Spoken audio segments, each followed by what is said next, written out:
Hello दोस्तों, नमस्कार। तो स्वागत है आपका हमारे यूट्यूब चैनल सिंपल क्लासेस पर। तो जैसा कि हमने आप लोगों से वादा किया था कि रेलवे ग्रुप डी और एनटीपीसी में जो क्वेश्चन बार बार पूछे जाते हैं, टॉप 20 क्वेश्चन चैप्टर वाइज कराएंगे।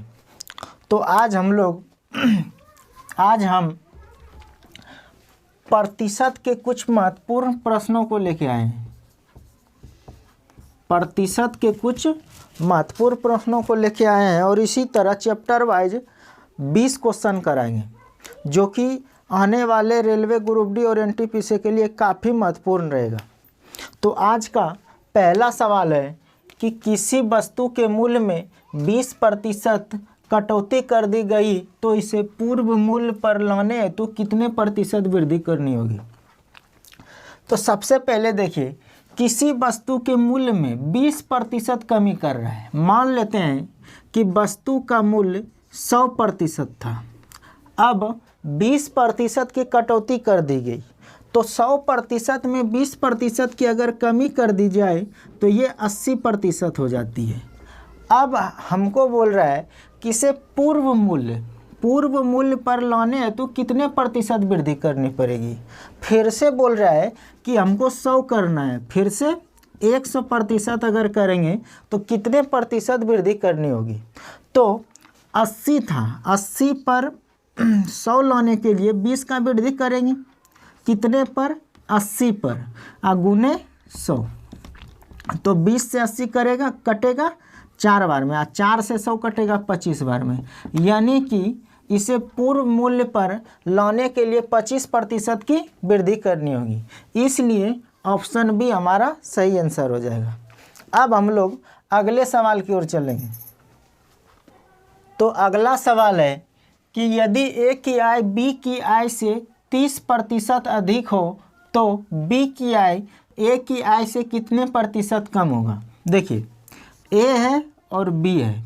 बोल रहा है कि यदि ए की आय बी की आय से 30% अधिक हो, यदि बी की आय 100% है, 100 है, तो यदि ए की आय बी की आय से 30% अधिक हो, यदि बी की आय 100 है तो बोला ए की आय बी की आय से 30% अधिक हो, तो ए की आय कितना होगा, 130 होगा। यदि बी की आय 100% है और बोला है कि ए की आय बी की आय से 30% अधिक हो, तो बी की आय अगर 100 है तो ए की आय से 30% अधिक यानी कि 130। तो आगे बोला है तो बी की आय ए की आय से कितने प्रतिशत कम है।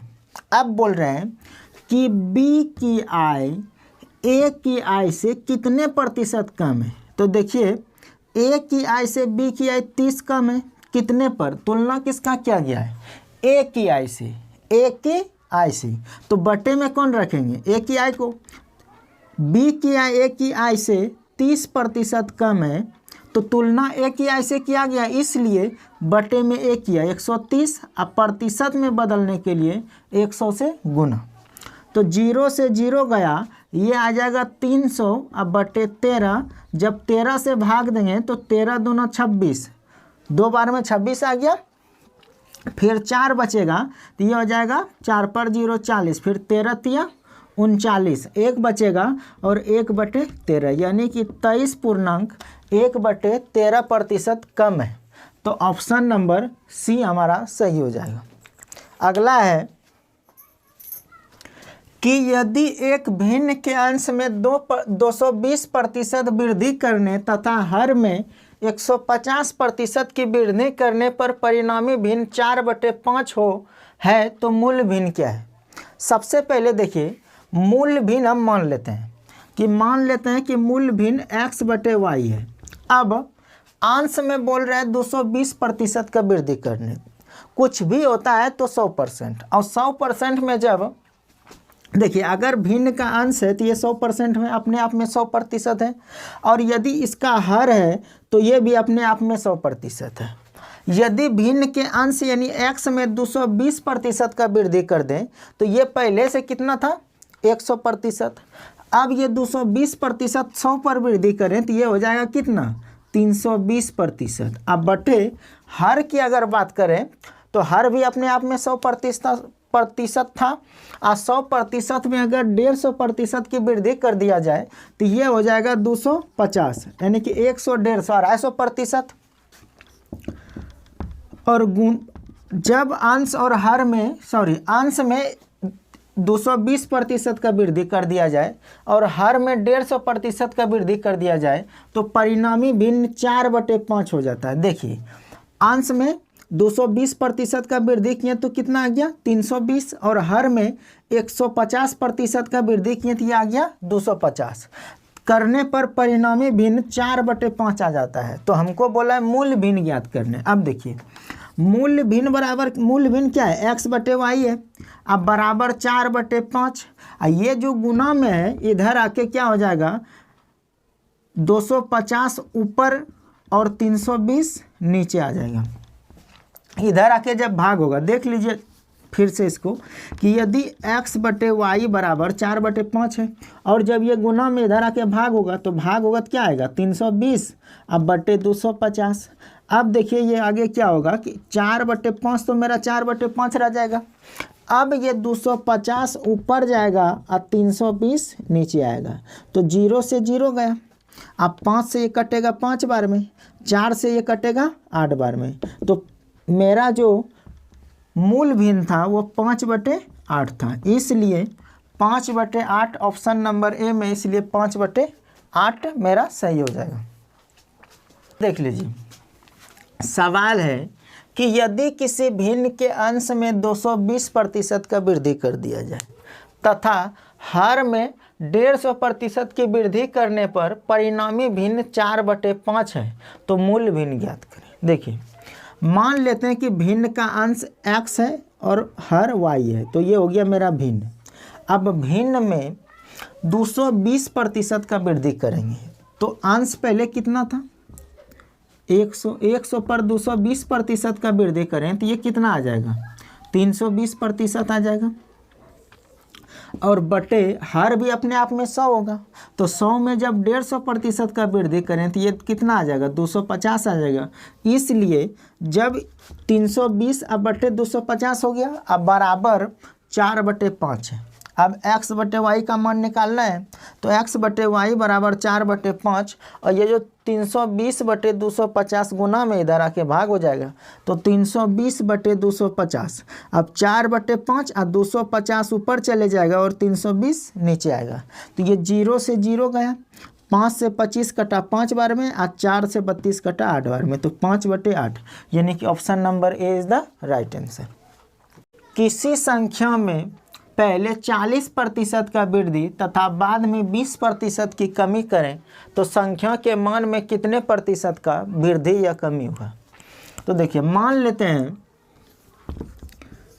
कि संख्या 100 था और 100 पर 40% का वृद्धि किए तो हो गया 140%, गुने फिर देखिए 20% बाद में 20% का कमी कर रहे हैं तो 100 में 20% का कमी करें कितना आएगा 80%।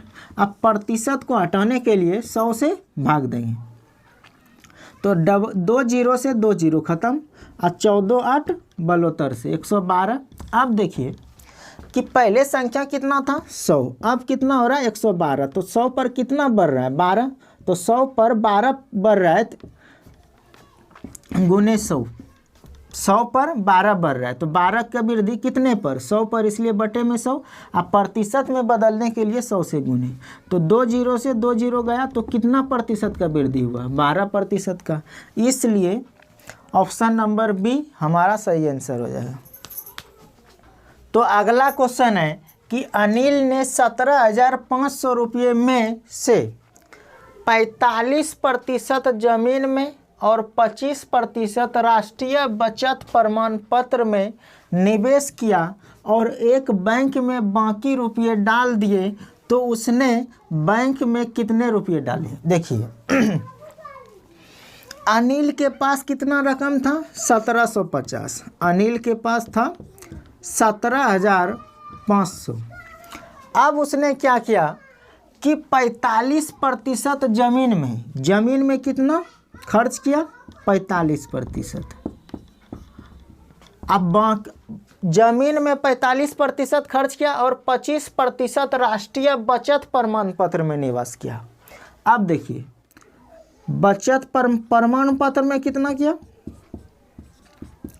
25%। तो टोटल उसने कितना कर दिया, 5 5 10 और 4 2 6 1 7, यानी कि 70% उसने टोटल खर्च कर दिया। अब बोलता है और एक बैंक में बाकी रुपये डाल दिए, तो उसने बैंक में कितना डाला, देखिए 70% ये जमीन में और ये प्रमाण पत्र दोनों में मिला करके कुल 70% खर्च कर दिया, तो बचा कितना, 30%। और ये बोल रहा है कि बाकी रुपये उसने बैंक में डाल दिए, तो कितने रुपये बैंक में डाले, देखिए तो 17,500 था, उसमें उसने 70% खर्च कर दिया और 30% बैंक में डाले, तो 17,000 का 30% कितना आ जाएगा, 0 से 0 गया। अब 5 तिया 15 1 और 17 तिया 51 1 52, यानी कि 5250 रुपया उसने क्या किया, बैंक में डाल दिया। तो option number D is the right answer.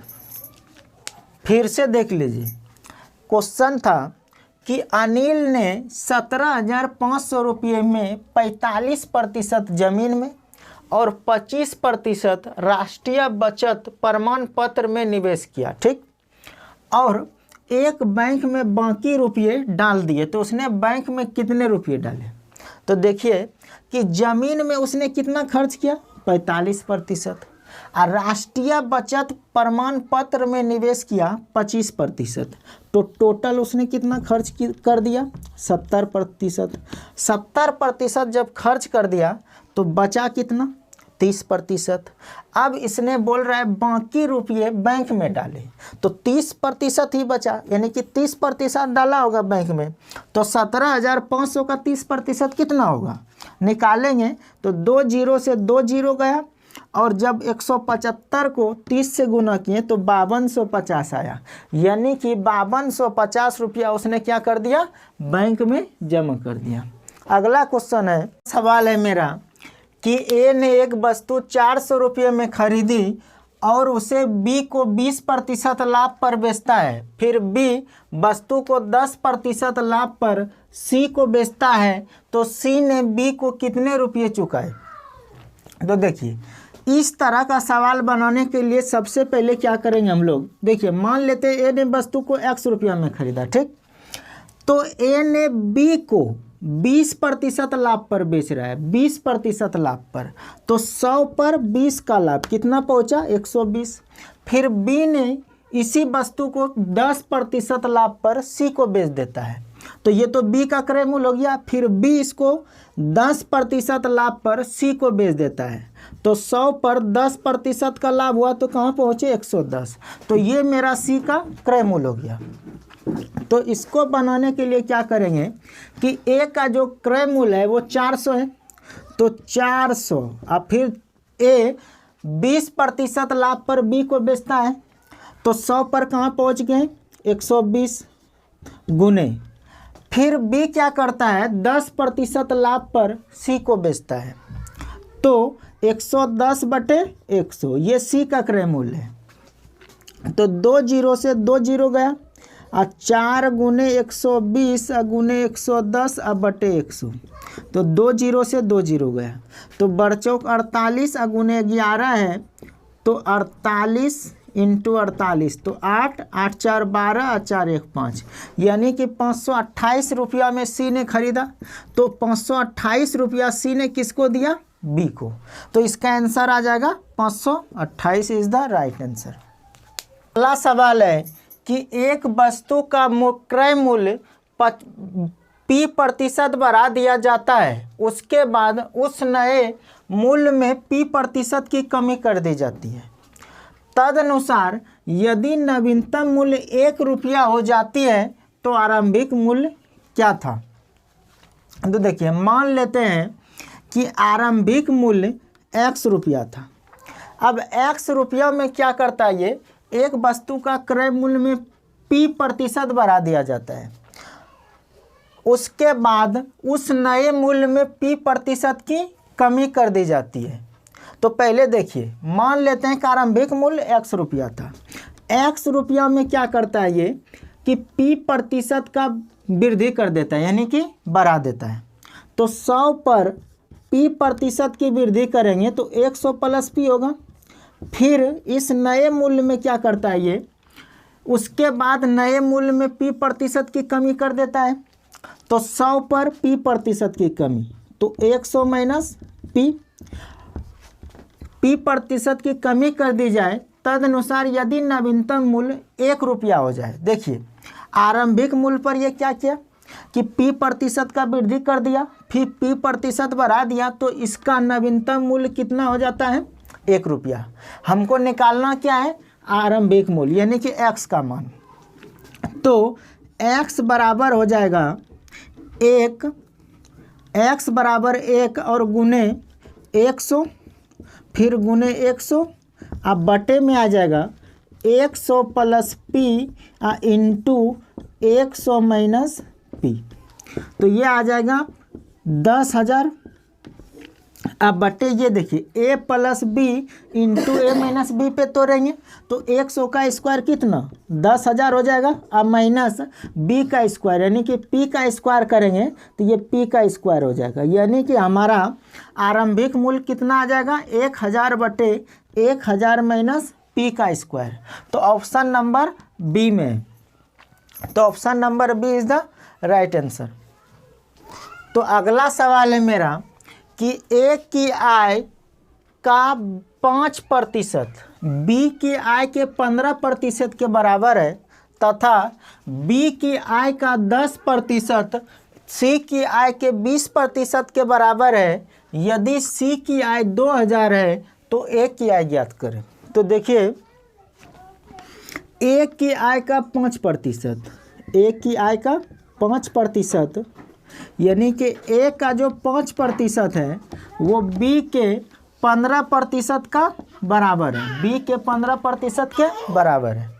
तो A गुने 5% अब बराबर B गुने 15%। देखिए प्रतिशत से प्रतिशत गया, 5 एका 5 अब 5 तिया 15, यानी कि A अनुपात B कितना आ गया, A का मान 3 अब B का मान 1। तो A अनुपात B कितना आ गया, 3:1।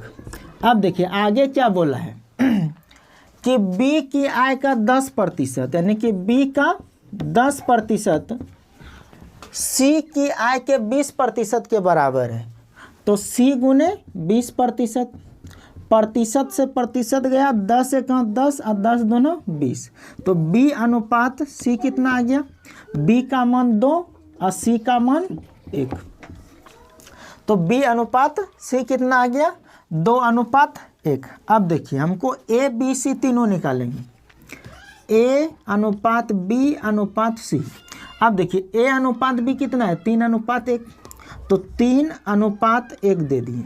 अब देखिए B अनुपात C कितना है, 2:1, तो B के स्थान पे 2 और C के स्थान पे 1 रख देंगे। अब देखिए आगे जो स्थान खाली है तो 1 के आगे 1 होगा और 2 के आगे 2 हो जाएगा। तो ये अब सबको गुना कर देंगे, तो 3 दूना 6, 2 एका 2 और 1 एका 1। अब देखिए A B C 6:2:1 आ गया।